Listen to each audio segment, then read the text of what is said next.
Uterine prolapse అంటే ఏంటిది? So ఎప్పుడన్నా యూట్రస్ యూట్రస్ మన బాడీలో భాగమే.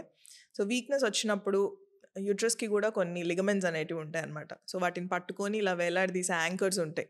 అవి వీక్ అయినప్పుడు యూట్రస్ అనేది కిందికి జారుతుంది.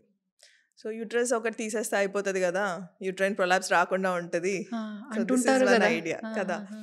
సో యూట్రస్ తీసేసిన వాళ్ళకి ఆ మిగిలిపోయిన వెజైనా అని ఉంటుంది. ఆ vagina will come down. So birth canal ఏదైతే ఉంటుందో, అంటే మనకి దేని నుంచి అయితే డెలివరీ అవుతుందో ఆ దారి మొత్తం కూడా కిందికి వస్తుంది. దాన్ని వాల్ట్ ప్రొలాప్స్ అంటాం.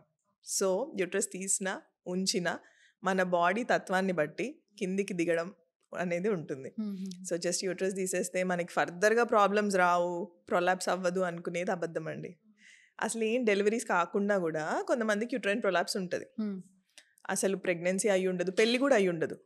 ఓకే, అంత యంగ్ పిల్లలకు కూడా ప్రొలాప్స్ చూస్తాం. Is it genetical?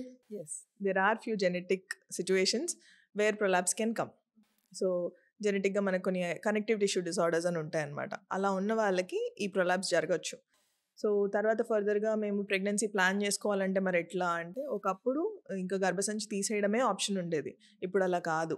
మనం గర్భసంచిని లోపలే పెట్టి కూడా సర్జరీ చేస్తాము. దాని తర్వాత మీరు ప్రెగ్నెన్సీకి వెళ్ళొచ్చు, మీకు బేబీస్ కావచ్చు. సో ఇవన్నీ ఉంటాయి.